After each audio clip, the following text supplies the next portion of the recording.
All right, here we go. TK Kirkland, welcome back. Yo, the great Vlad. How you doing, sir? The great TK. We're great minds combined. Yes, sir. Absolutely.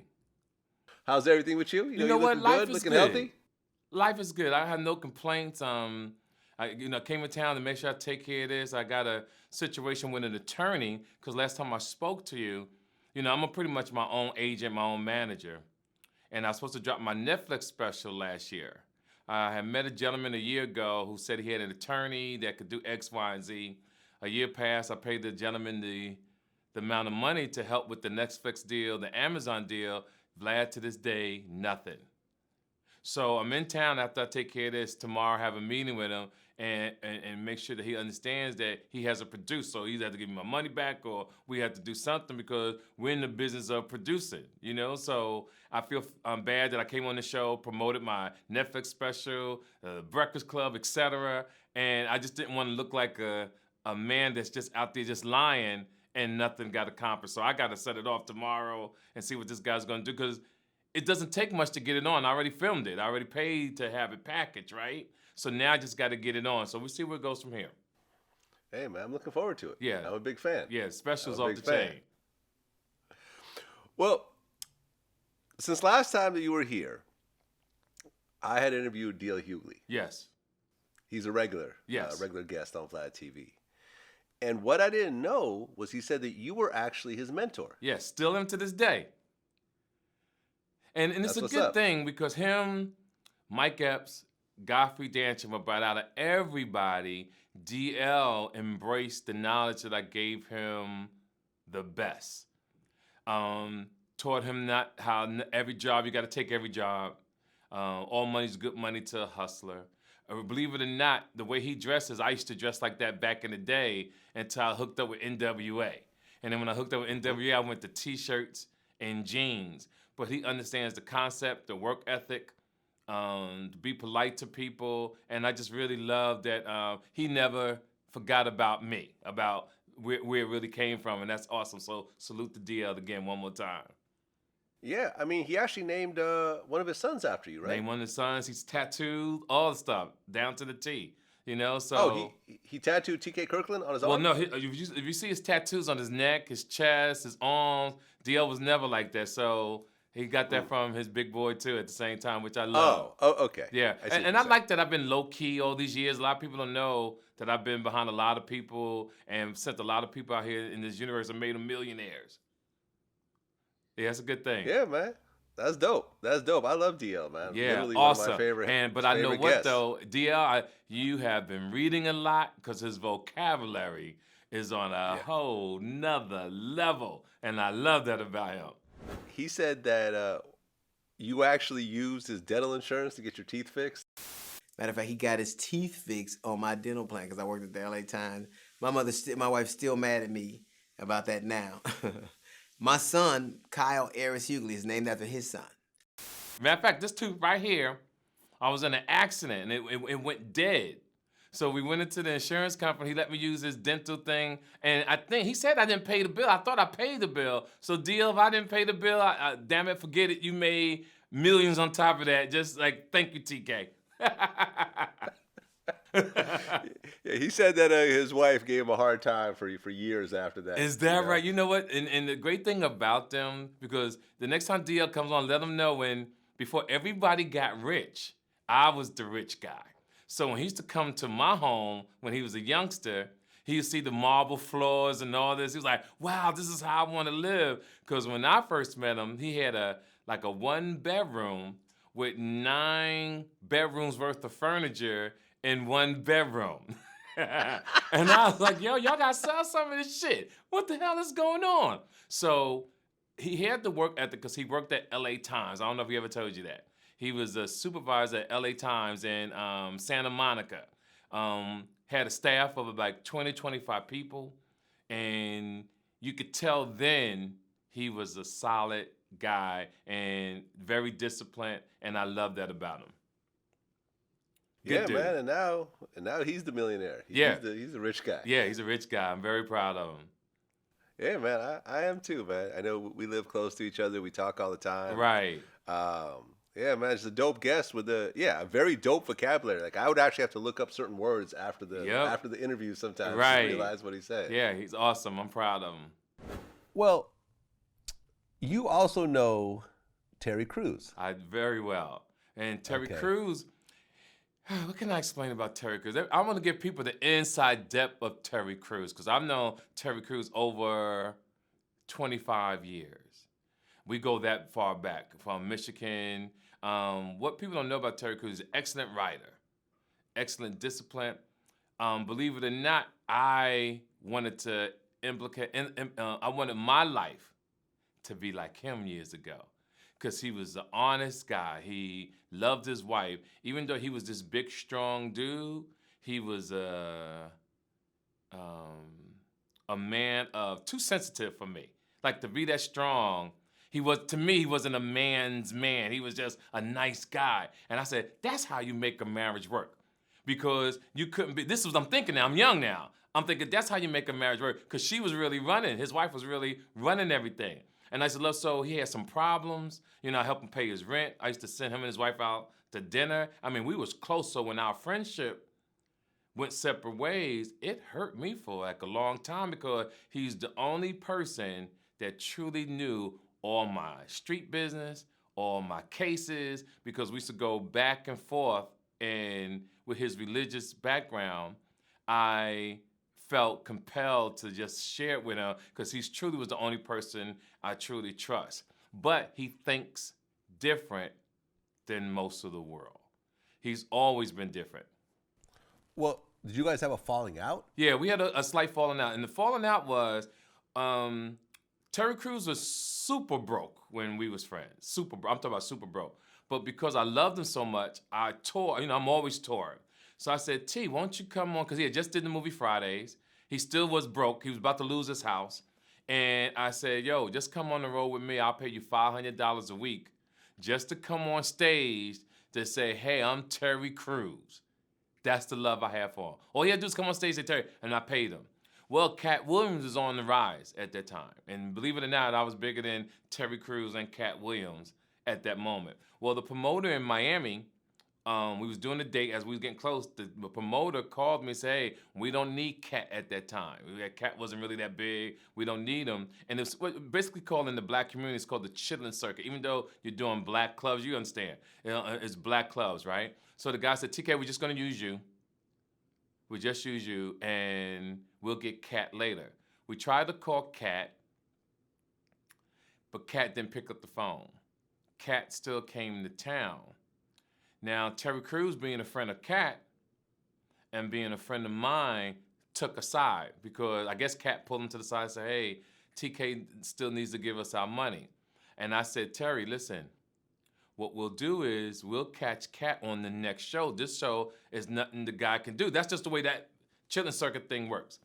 So I still pay for everybody's hotel, still did the thing. So we go out, I take everybody out to eat to Delano in South Beach. You know where that hotel is, right? So we go and they got the club sandwiches, lobster club sandwiches. So I bought everybody lobster club sandwiches and some champagne. But me and R. Kelly have been friends for over 20 years as well. I was R. Kelly's opening act. So R. Kelly is in by the pool across from us. He comes over, he says, TK, can I get all three of y'all to be in my video shoot tomorrow? I said, okay, you know what? Give me the number. I'll talk to your sister. I was trying to get everybody $10,000 a piece. I was trying to get me, Terry Crews, and Cat $10,000. Me and the young lady kept going back and forth about that. They were saying that the price was too high, $30,000 was too high. Then they came back around and said, TK, we just want you. When I told that to Terry Crews got mad at me and said, what you mean they just want you? And I felt hurt. So he said, you the one driving around, and that's when the brand new Cadillac sedans was coming out. I was pushing that, eating lobster club sandwiches, and he was pretty much saying I was buying all type of jewelry. So to me, that was a slight diss because you watching me, but judging how I'm moving. But in actuality, it was truly what was said from the lady. So our friendship broke because of that, because he was defending Cat, where to me, I felt he should have been defending me because I'm the one paying your rent. I'm the one that brought you on the road with me to pay you $500 a week when you was broke. So we didn't talk for years. But when we see each other, it's never been the same. But when we see each other, it's mutual respect. When I see the things that happened to him, about the man grabbing his crotch, what happened last night about him with the purse and the boots, you know, I just want people to understand this. What makes this world so phenomenal is that we do have different people. And whatever Terry Crews is thinking, as a man, I'm a street nigga. I'm a street dude. I'm not gonna change that for nothing. Do I appreciate it? No. Do I accept it how I'm raised and how I move in the streets? No, because I know I couldn't dress like that and roll up with the people that I know. I'll be talked about my whole life. But what makes Terry Crews, he doesn't live his life for other people. He lives his life for him. And at the end of the day, you gotta respect it. Well, did you see the back and forth between D.L. Hughley and Terry Crews? Now, I was gonna call DL and I was gonna call Terry Crews and put them together because I'm a mentor of both of them, right? And I wanted them to understand that Terry Crews, you're listening, and DL, if you listening, what I always told y'all, you have to respect another man's opinion. So if that's what DL felt, that you got muscle, you should have smacked that motherfucker, then that's what he should. Terry Crews at the same time should have been, not a year later, trying to hit up DL. Not a year later, men do things at that moment. You don't wait 2-3 years because it loses the momentum, it loses the impact. And Terry Crews said, you know what? I gotta respect his opinion, because once this stuff goes on social media and goes viral, it's a negative vibe in the black community of two successful men looking at each other and trying to fight. And then Terry Crews, and I don't know if he actually said that, he was gonna smack DL. One, I would have never let that happen. It never went there. Terry Crews was that, it'd have been a whole other story. And two, I wouldn't let DL do nothing to Terry Crews. So I hope two men and the people listening, remember, I always say this when I come on here, you are entitled to your opinion, period. And no man should tell another man how he should feel, how he should move. You gotta look at him, listen to him. So you know what, I don't agree, but I respect your opinion. Well, the interview that Terry Crews responded to was a VladTV interview that I did with D.L. Hughley. Okay. 9 months before. Okay. You see what I'm saying? Yes. And in that interview, DL said, I don't understand. I think that now everybody's so into this notion that it happened to me too. Hey, motherfucker, God gave you muscles so you could say no and mean it. What do you mean it happened to you too? Like when he went, I can understand people being in certain situations because there's nothing you could do about it. Terry Crews responded, and then DL responded, and there was a little bit of back and forth. And Terry Crews said, "Oh, so you're saying that I should smack somebody, who creates a toxic environment? So should I smack you as well?" And what a lot of people had issues with, including myself. Yeah. I don't usually take sides, but I fuck with DL. Right. So DL's my man. Exactly. You know what I mean? Right. So I'm like, fuck everybody else. Right, I don't fuck with understand. you. I'm a roll with someone who I fuck with. Right. And what my thought is you didn't smack the little white gay dude that's grabbing your dick. Exactly. But you want to smack the comedian right. for talking about it a year later. I don't get it. And he wants to, his thing is that he wants to end toxic masculinity. How you gonna do that when you're talking about smacking people? That's so true. I totally agree. Me personally, I felt it was hypocritical on Terry's part. I agree.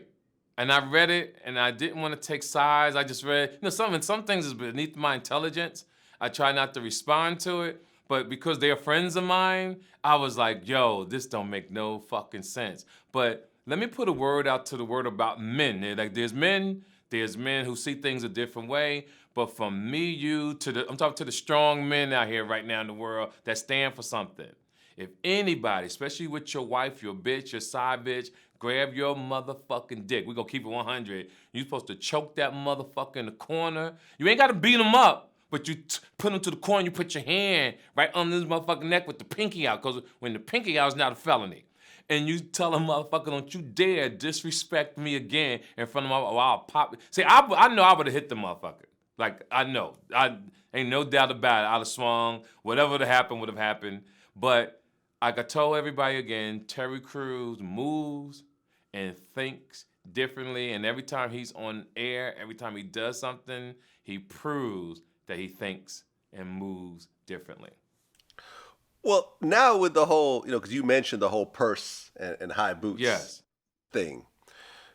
And I don't have any secret information. I'm not making any judgments. But you knowing Terry Crews. Yes. Is there a chance that Terry just might be gay and hasn't come out the closet yet? Let me tell you something. When I saw that today, right, it fucked with me for a split second because I had the same thought that you just had. I'm being honest. Mm-hmm. Because no matter, when you're from the street, and now Terry Crews from Flint. He's from Flint, Michigan. I don't know nobody else.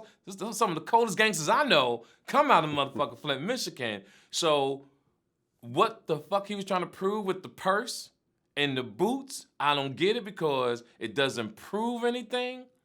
And to the LBGTQ, to the Terry Crewses of the world, listen, we're not here to bash nobody. Some things are just misconstrued. And don't forget, we are entitled to our opinions also. See, it's getting so bad that men who are men and think a certain way, it's wrong for us to voice our opinions. Like, if you boys say something wrong about somebody, now they want to be outside and boycott you with picket signs, just like with the Gucci sweaters, And no disrespect, because you white, am I right, Vlad? Yep. Okay. See, white people want to put blackface on everything except Jesus. That is the coldest statement I have ever heard. White people want to put blackface on everything except for Jesus. Who was actually black. Who was actually black. Yeah. And when you look at the world, you gotta say how the world's going. No disrespect. I mean, in my show, I talk about how phenomenal white people are from a street perspective. How they came over and killed 50 million Indians, right? How they took astronomers, scientists, doctors, and made them slaves, right? But now they have Ancestry.com that you have to spend $99 to find out how the fuck you got kidnapped over here by giving your DNA, and then next thing you know, the cops are at your door because they done took your DNA and put it on a murder case. Right. Yeah. One of the big DNA companies actually just announced that they actually are sharing information with the FBI for murder cases. You got to be fucking kidding me. I'm dead ass. Yeah, hold on. I'll even tell you what company it is, just so you don't accidentally send your shit. Hold on. It's a cold world. Yeah. So, Family Tree DNA allows the FBI to access their database. Man. Let's get back to Terry Crews for a second. Yes. So I've talked about this on a number of occasions, right? Mm-hmm. With a couple other guests. I don't know Terry at all. Okay. I've been in the same room with him before. Him and I, I've never had a conversation with him at all. So I am strictly speaking from an outsider as an observer. Yes, sir. But Terry is a very big, huge guy with huge muscles and everything else like that. Yes. And although he is a goofy, joking kind of personality, he still is somebody that's still physically very intimidating. Absolutely. Even, I'm 6'2", I would not want to go one-on-one with Terry Crews. Right, and that's common sense. Yeah. Yeah. So my thinking is, for a man to approach Terry Crews and do something sexual to him, I can't imagine that just coming out of the blue with no type of backstory, just because of the risk of violence from doing that. Absolutely, I agree. Do you see what I'm saying? I agree. Yeah, I agree with what you're saying. For someone to approach Terry, could there have been an indication? Well, no, actually, Terry is like this. Terry's cool with this. My homie fuck with Terry. Right. Yeah, you could, whatever. Right. I don't know. Like, I just don't know. And what you're saying makes sense because if you don't retaliate, it allows people like you who would think like men to think, yo, what the fuck, yo? Yeah. You're supposed to do something. And the level, like, and the fuss that he's making over this, because like I remember I had Godfrey on my show recently, and I told him about when I was in Jerusalem one day, some gay guy tried to hit on me. And Right. He kind of like tried to bite the shirt on my shoulder. Right. And I'm like, all right, I just like I'm cool. I just walked away. I didn't make a big deal of it. I didn't even really care. I It's agree. like, hey, not my thing. I keep it moving. But to make the type of fuss he's making, like, are you secretly trying to hide something, and are you being overly defensive? The whole point. And really, if Terry Crews is gay or bisexual, just come out the closet and say it, man. It's an environment. You're wearing purses and high boots now and everything else like that. Let me tell you something. Like I said, you're a man.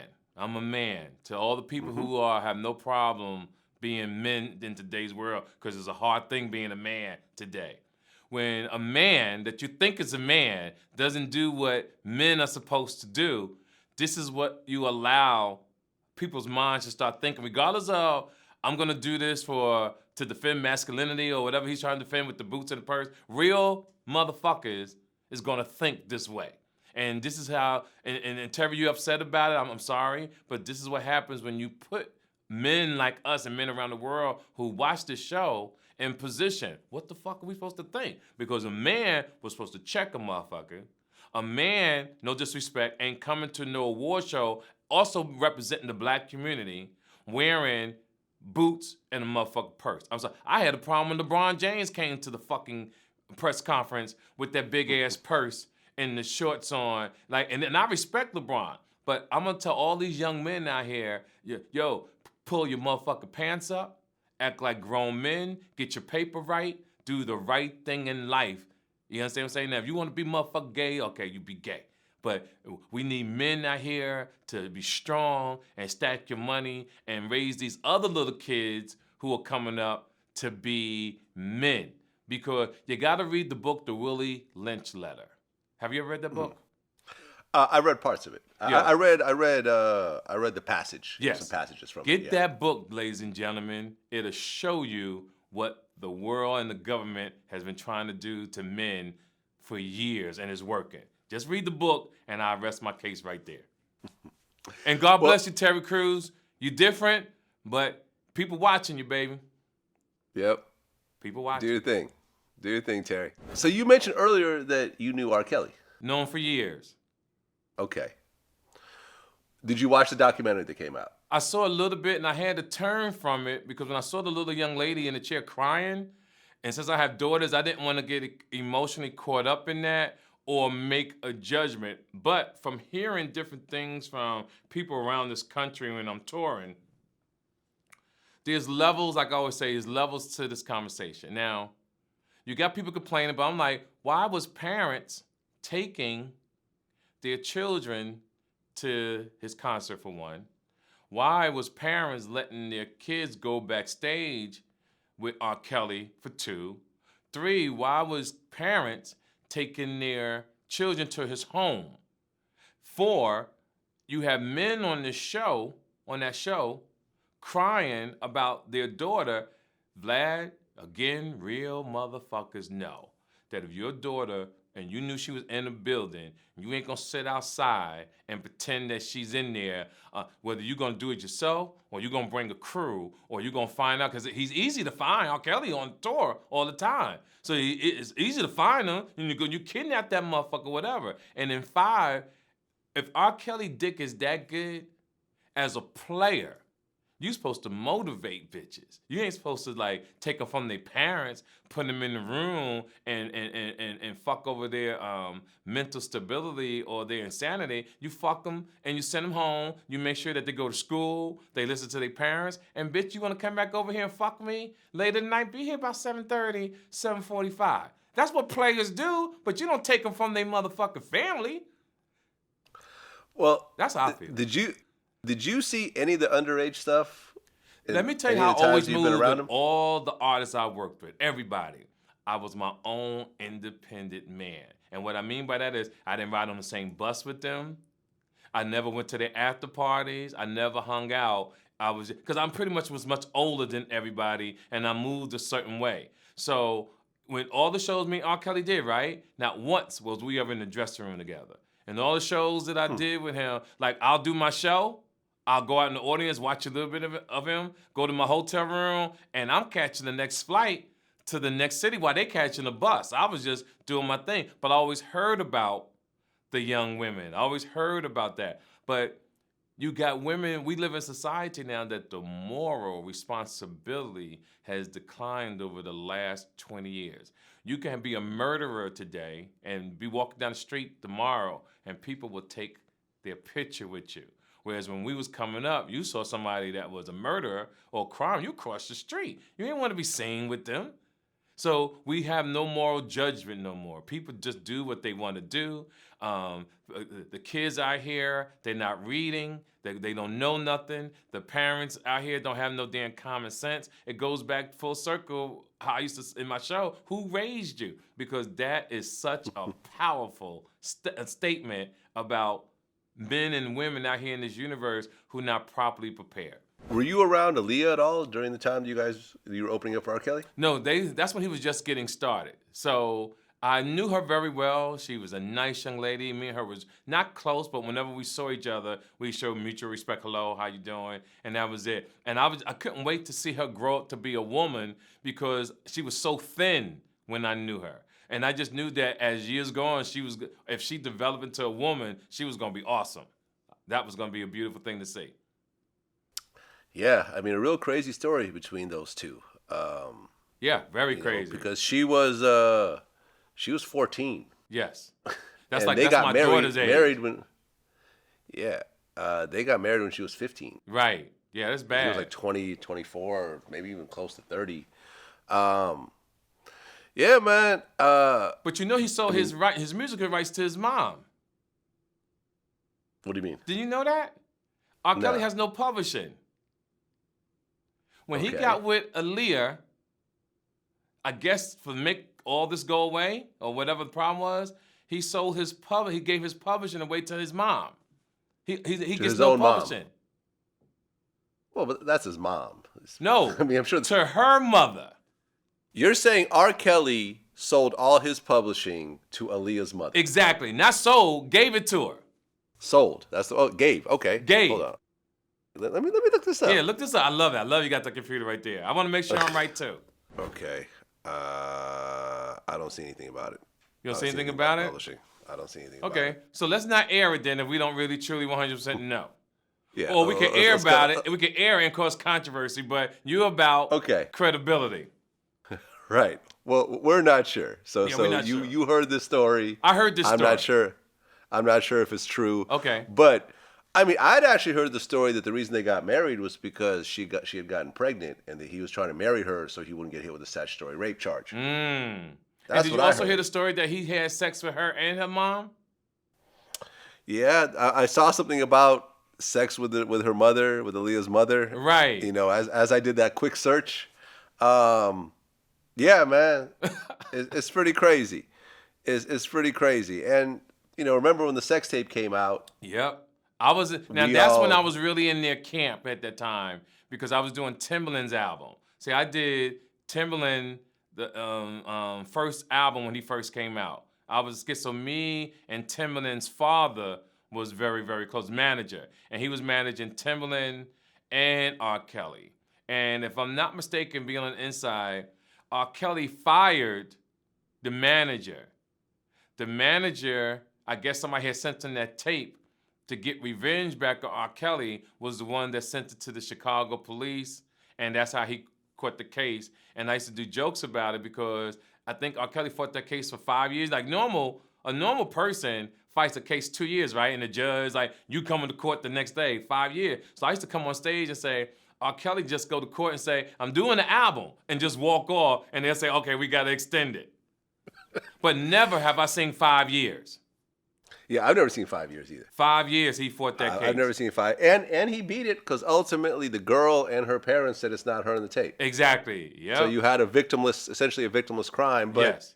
As someone who has seen the tape, like, that's a little girl in that tape, man. Man, I never saw the tape. That's a little girl in that tape.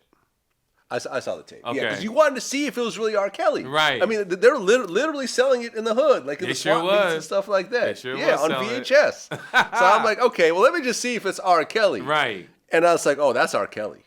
Like, that's fucking R. Kelly. Man. Like, there's no doubt that that's R. Kelly. And that girl doesn't look anywhere near 18. And the thing about what you're saying too, Vlad, is that this happened in the 90s, right? So everybody who's doing something in the last 5, 6, 7 years is aware of his reputation. So if you're aware of someone's reputation and you say, your daughter says, hey, Ma, hey, Dad, I'm going with R. Kelly, red flags are supposed to come up because to this day, he hasn't got nobody a record deal. It ain't like he got a track record. He got a Leah record deal, and I don't know if he got, I guess he got Sparkle. No, I mean, after all these years, yeah, it's not no list of R. Kelly this, R. Kelly, it's none of that. So Nothing. people, again, who raised you? Nobody's using common sense. Well, yeah, I just had Lunel on the show. My baby. And we were talking about Drea, R. Kelly's ex-wife. Yes. And, she's on the documentary crying and bashing R. Kelly and saying how she was a victim. And Lunel's like, getting out is not always as easy as we say it is, and I understand that. But I'm probably not going to have 3 motherfucking babies for a motherfucker I can't stand that I'm scared of. After the first motherfucking, you wasn't around to help, you were on the road and shit like that, and I'm going to have another one, I'm pregnant. Oh, he wouldn't allow me to use birth control or whatever the fuck excuse it may be. I'm not having 3 babies with a motherfucker I can't stand. yeah, I'm not doing it. there's abortions, there's morning after pills. Like, there's... jump off the stairs, jump off a cliff, do anything. Right. Get rid of this motherfucker. But there's some people in the world who can hypnotize people like a pimp, right? Pimp have rhythmatic words, how some motherfuckers can be hypnotized. And R. Kelly being a singer and hoes loving this motherfucker. And when we was on tour together, I can honestly tell you, she had a room, because she was a backup dancer. She had a room, and the other girls had a room. And I know for a fact he used to have women come in other rooms, but I was never a participant of that because I was shocked that he was doing some things he was doing with his wife on the road with us. Because his wife used to tour with us. Yeah, I know. I actually just interviewed a public announcement. Okay. They were on the road for some of those tours as well. Yes. 2 of the guys. Okay. He said that at one point he used to be in the back of the bus, like the bedroom in the back of the bus with all the dancers. And Right. At one point it was just Drea by herself, and Yes. the other dancers had to sleep on the cot. And I guess her and the other dancers, they would all sleep with R. Kelly in the back of the bus together. Well, basically, I mean, because it was, I mean, I'm sure you've seen a tour bus. Everybody who does music seen the tour bus. There's a back room, and then there's a bunch of bunks. Mm-hmm. So we had bunks. And he stayed on the back room, and all the girls stayed with him. Okay, but at one point, Drea stayed in the back room and the other girls had to go in the bunks. Yeah, it happened like later. They all stayed on there for a while, you know what I'm saying, throughout whatever particular tour that was. And then one day, it just changed. And then the girls were in the bunks, and it was just him and her on the back of the bus. And basically, don't nobody look at her, don't do nothing, don't talk to her, nothing. And there was a girl that danced with R. Kelly. I wish I could remember her name. Me and her used to have a ball for years. She's from Chicago. Oh my God, that girl was so fine. If you see this baby, hi. I just want to say hello. Did you ever cross paths with Michael Jackson along the way? I met Michael Jackson one time over at the Forum in Los Angeles, California. I forgot what concert it was. He was standing right next to me, and he was smaller than what I thought. I thought he might have been a little taller, but Michael Jackson's like about 5'10", 5'11". He wasn't really a tall guy. Let's look it up. How tall is Michael Jackson? 5'9". Yep, that's about right. Yeah. He probably had on some platform shoes. Yeah, because I was shocked that he was that short. Yeah. Yeah, I really was. It just, I guess on the news and everything, for some reason, he just looked extremely tall. Well, he's slender, so I guess when you're slender, it makes you look kind right. Yeah, like, taller I was on really, television. I was like, wow, that's crazy. Well, they're doing a Michael Jackson documentary called Yeah. Surviving Neverland Ranch, which 2 of the alleged victims Right. Wow. are coming forward years later, like Years 40 later. years later. You know, documentaries are a motherfucker these days. Let me tell you something, man. From pussy to child molestation, what I see in this world is that motherfuckers really lack discipline. See, because you, me, my man behind the camera, the world, we all have whatever we have, right? But you gotta have discipline. And the more I see men going down for sexual harassment because they trying to fight a girl to get some pussy, to try to take it from her. And what I tell people, I come from an era where we was called seduce a woman. I don't know if they use that word anymore. You seduce a bitch, whereas your presentation was so fly and the way you presented yourself was so on a whole nother level. Your presentation was amazing. And no matter what she was thinking at night, and she said, I'm going back home at 9 o'clock, you were so smooth that by the time you took her to dinner, by the time you got in her ear, the atmosphere and everything, and you hit a bitch with, what time you got to go to work tomorrow? And she come back, well, I could take a half a day. That's how you do it. Let me ask you a question, because I just had Too Short. Yeah. On My show man today, for right? life. My man from the Bay Area. We were talking about tricking. Yes. Right? And he said that I've had guys tell me, like, we hanging out. We like real players. We ballers. And I had dudes say, man, I don't feel like all that talking you doing, making her laugh and smile, and she like you. Like, I don't want her to like me. I don't want to fucking make her laugh and smile. How much? Like, cut the fucking chase. So it take you an hour, 2 hours, 3 hours. It take me 3 minutes, and the deal's done, sucking my dick. We come from that era. You see, it's an age thing. It's an era. We moved a certain way, the way we came up. Now, we still pay. Every man still pays, right? But we pay indirectly. Bitch, you ain't never getting this money in your hand. But I'll take you to dinner. I'll take you shopping. And back in the day, you'll pay for a bitch to get a babysitter. You'll pay for a cab. You'll do all those things, but never, unless you're a trick, putting $500, $700, $10,000 on the table to fuck you. Get the fuck out of here. That's just lazy. And men who do that, no disrespect, you lack vocabulary. You lack swag to pull a bitch. Now, don't get me wrong. If I bring my player days out, the goal is to get a bitch to give you money. I mean, if you want to go street, I've just changed my way of thinking as I've gotten older in life. But the goal in life is sling good dick, be a nice gentleman, and after you fuck her, you say, can I get 10,000?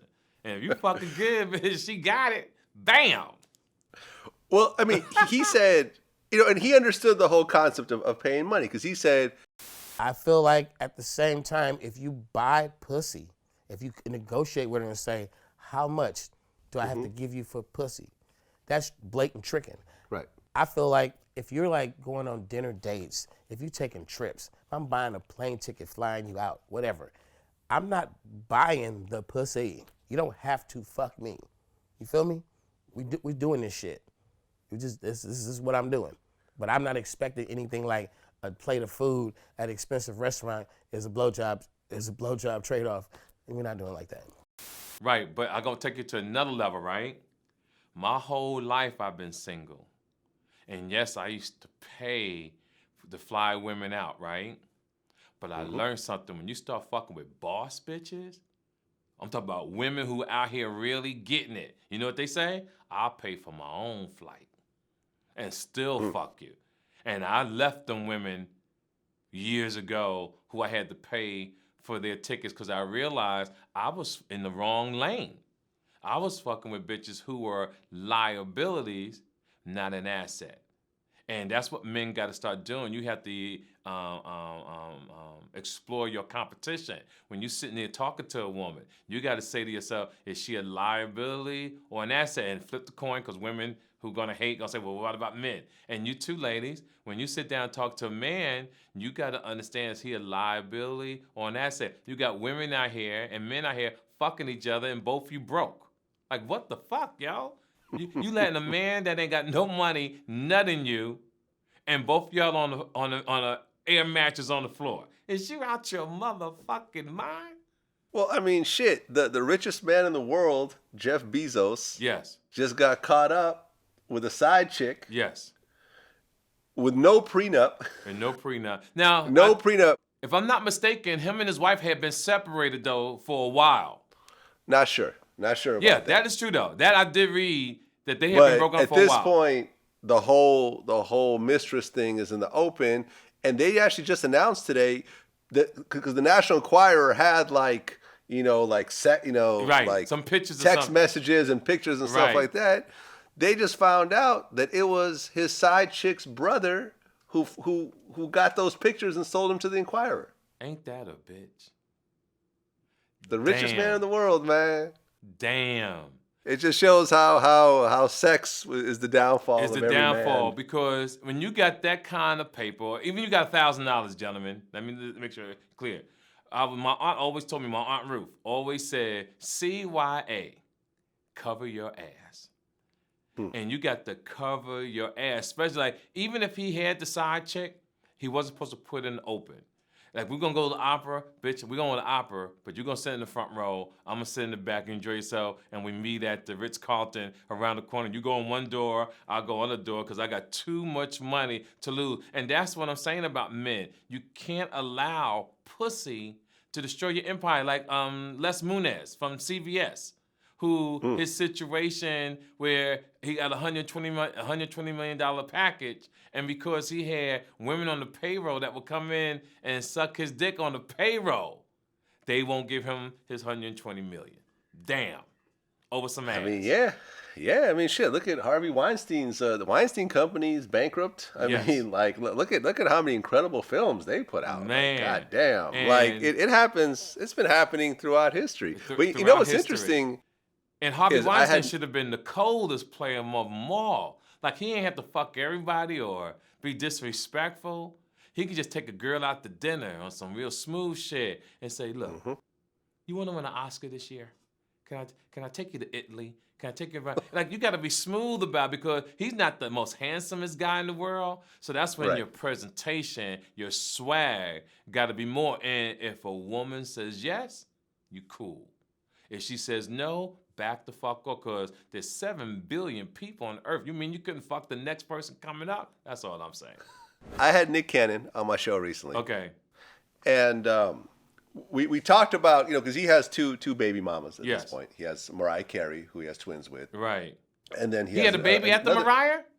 Yeah, he had a son Oh, I didn't know that. Okay. with a girl, with a model girl named Brittany. Okay, yes. And, we talked about his whole situation. I said, well, look, Mariah obviously is financially set for life and then some. Right. She could go do a show, get $500,000 and be good. Yes. Plus her catalog and everything else like that. But, Yes. but Brittany is not at that same financial level. So Right. let me ask you a question. If your son's mother said that, Nick, I don't want to work at all. I want you to completely support me and our child so I could pursue, my art or whatever, would you have a problem with that? He said, absolutely not. If you with me, you don't have to work. And that's not even on some like baby mama stuff. If you with me, you don't gotta work. Your DMs are about to be so I crazy real. right now. You have no idea. I specialize in the Nick, glow no up. man admits to this. You are the first successful man to ever say this. Yo, dog, for real. I want to be a provider. That's what I feel like I was put on this planet for. I love taking care of women. Okay. Like just in general. Like let me upgrade you. You could no longer let a woman bring the condoms now. They will They will be sticking holes in them. There will be holes in every condom. You'll have to have your own stash. See, to me, that's the biggest stunt. To me, if you got a bad chick that she rolling around in a Range Rover, a G-Wagon, she dripping, and that's what I want. Like, I don't want a chick that every other dude can get. Like, if I know, like, yo, unless you can put her in that G-Wagon and have her ears shining, like, and she's good. Like, that, to me, that's way flyer than throwing money in the strip club. That's way flyer than the illest shoes or the car. Like, nah, she got a crib in Calabasas. She good. Like, I want to do that. And I respect that, but that's how you enable a person. I've been there once. I did that with my daughter's mother, and she didn't have to work for 5 years. It was the worst mistake of my motherfucking life. Now, everybody has their own lane. Everybody has their journey. Obviously, he didn't have the same experiences that I've had. I really thought I was doing something because in life, you can't wait to start really getting some real money and take care of the woman you think that you might love. So in my situation, success met ratchetness, and the two didn't blend. And I felt like I was in a Nazi camp my whole fucking life for 5 years, and I couldn't wait for that relationship to go separate ways, and I've been a happy man ever since. But tip my hat off to Nick Cannon. That's how you feel. That's some true player shit, you know? If he kicking with a woman he want to take care of, he got the money to do it, cool. In my case, I don't give a fuck who I'm with. You got to work because, one, I need my me time. Two, I don't want to see your ass 24 hours a day. I want a person to get up like a regular person. If you got to go to work, or if I got to get you a business, go to work at 9, I see you at 5. Call me a couple times throughout the day. We plan dinners. We take trips like a normal family. I can't see a person 24 hours a motherfucking day. Can't do it. That's just me. You went on tour with NWA Yes. and Eazy-E. Yes. Recently, I had found Eazy-E's obituary, Okay. and I posted it on Instagram. Yes. And, you know, I said, rest in peace, Eazy-E. And I also talked about how AIDS was real and how you need to get tested. Yes. And, you know, there's various drugs out there like Truvada, which could prevent HIV. And there's home HIV tests and Right. stuff like that. And Eazy-E's youngest daughter kind of lashed out at me and said that, you know, Eazy-E did not die of AIDS. He was murdered, and I should know that, and I should not be using her father as the face of AIDS and everything else like that. And I doubled down and I said, well, actually, here's Eazy-E's final statement talking about how he has AIDS and how it doesn't discriminate and how he wants to use himself as an example, you know, for his Right. homies and stuff like that. Now, I went and looked it up. Eazy-E, at the time of his death, you know, in his last statement, he said he has 7 children by 6 different mothers. Right. By now that he had passed for a while, it's actually found out that he has 11 children. Wow. So he had kids that weren't either not born yet or Right. maybe had been born yet that he didn't know were his. Yes. So now he has 11 children by, I think, 10 different mothers. Man. You were on tour with Eazy. Yes. Now, I know that, you know, you talked about how you don't hang in the after parties and stuff like that, but did you see Eazy in full swing? The thing about Eazy, they kept everything away from me, or I kept everything away from myself. I never knew what they really was doing until one day. You know, I've always been a player my whole life. I flew a girl from Kansas City to some city. Thought I was being the man, Vlad. And the manager at the time was saying, TK, you can't bring her, whatever. But this bitch was so fine, I had to have her. So I flew on the airline. She couldn't fly on the bus. She couldn't drive on the bus for us because of insurance purposes. So she meets us in another city. She comes. We hang out. We go shopping. But now I got to be on stage at 6 that evening for a mic check. I leave her in the room. So I'm wondering, like, damn, she's not back yet. What? Damn, where's she at? Okay, I'm not tripping. So she finally shows up. The show was great, easy. MC ran all of us. We all having a good time. Late at night, me and the girl is laying in bed. I get this knock on the door. Boom, boom, boom, boom. About 2, 3 o'clock in the morning. Eazy says, Teek, come out for a minute. Come out. And I go outside in the hallway. He said, yo, Ren fucked your girl while you was doing mic check. I just wanted you to know, because me and him was really close. And he fell on the floor and was just rolling down the hallway in stitches.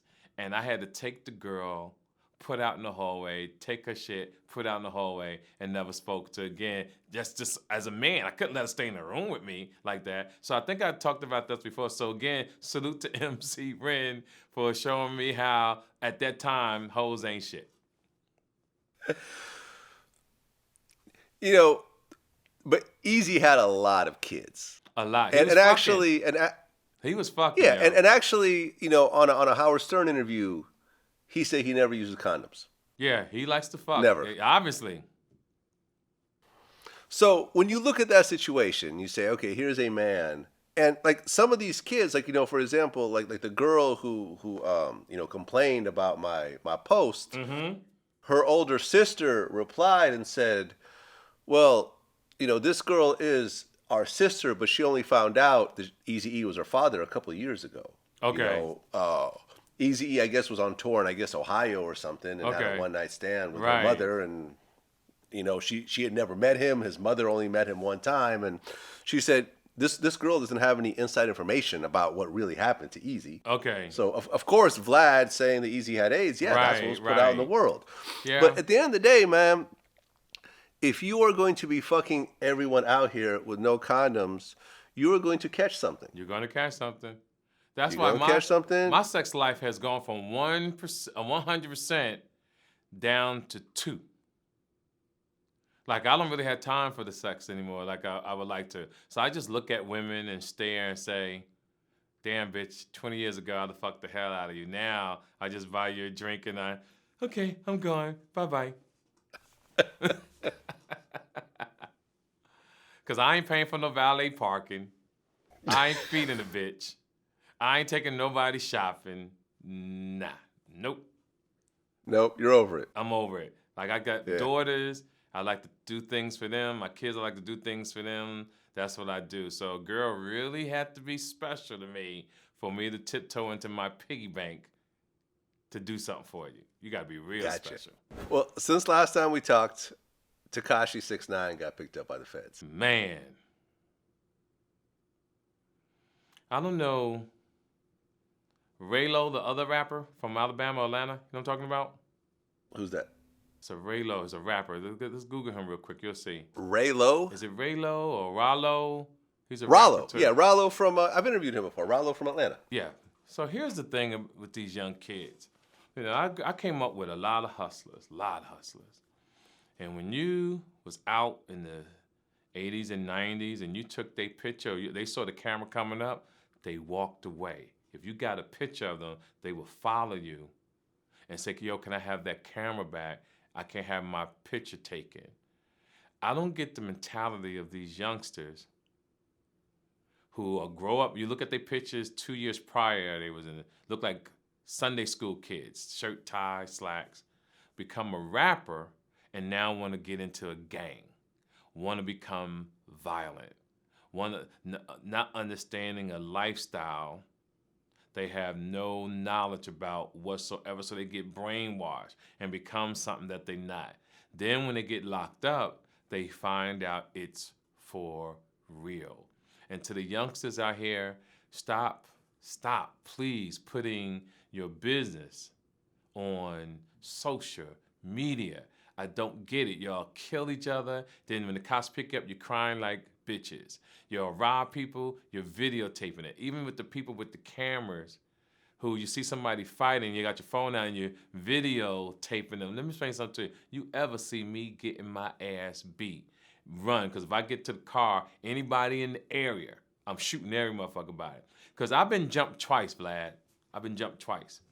Once because of a girl at this club called the Comeback Theater, I won't say the guy's name, and another dude about 5 years ago hit me in the head with a pipe over a bitch that wasn't even his bitch at the time. To this day, and I hope they hear this, to this day I pray that I don't circle back around and come get theirs. I just want them to know I never forgot, but since I made a pact with the man up above, and he keeps blessing me every day to be successful, to wear Balenciaga, to travel the world, I won't stoop to that level. But because I knew that I had something, I always wanted to win. And back in the day, I used to react first and then think later, and sometimes that's too late. So since I became a better man, because sometimes you don't become a man till you're 40-something. I didn't become a man mentally till I was like 42, 43 years old, when I understood about consequences and being responsible and taking care of people. That that's what gave them two gentlemen a pass. And I just want to thank God that I'm here, saying that the best hotels in New York City, just living life, and I love it. So I made a good choice, and that's what I'm trying to tell you, gentlemen. It's all about choices. To the young kids who are going to be in the rap game in the next 5-10 years, don't become a gang member. Get rich.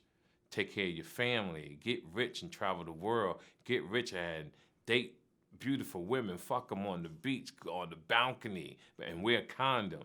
And just live this life, because you're going to get one time around this motherfucker. One time around, and enjoy it. I mean, it's interesting what you were saying about cameras and people doing their crimes on camera, because recently the leader of the Black Disciples got murdered, a guy named Big Law. Okay. And this guy was so low key that the newspapers didn't have a photo of him. That's what's up. And I went and found on, by digging and digging, I found one photo of this guy. Yes. And, I went and hit up, one of my guys who was a Black Disciple. I said, "Is this Big Law?" He said, "Oh yeah, that's Big Homie." I said, "Okay, boom." Now, did That he get was the murdered or he only just died? He got killed. Okay. He got shot. Yeah, they don't play in Chicago, brother. Yeah, apparently the story I'd heard is that he was trying to discipline some little homies or something, and they took it personally, and shit happened. Yep. But my point is that this guy, who was the leader of one of the biggest gangs in Chicago, had no photos, had no nothing. That's I was right. able to find one fucking photo, and I had to go out of my way to even get it, confirmed, to so forth. And I haven't found any photos since. So here's this guy who's a bigger gangster than all these dudes in Chicago, and yet he's not on any camera, on any videos. He's not doing any interviews. He's not, you know what I mean? And that's why even men, the photo he has is real low key. Yes. Black hat, black shirt, no jewelry, nothing. Like, Yep. And that's why these young kids, that's why the TK Kirkland podcast, your show, you bring on different artists to come on here, and your numbers is getting bigger every fucking month, Vlad. Congratulations. Yep. Yep. The OGs and the people with wisdom have to teach and explain to these kids what it is to move in silence. You don't have to, I know we live in an era where you think you're supposed to put everything on social media, but it's really, really, really not worth it. It's from your girlfriend to your wife to business, and to the women who want to be on Instagram and who want to be on social media. Let me tell you guys something that don't want to post their wives. And this is the coldest line I'll ever put up on this show. The one who you love the most gets seen the least. Remember that. Yep. The one you love the most gets seen the least, because this game, social media, is so cold. You put a picture of your baby. Them motherfuckers say, "That's an ugly motherfucking baby." They don't give a fuck. So to save yourself pain, just don't do it. Ride out in the sunset and just live a great life.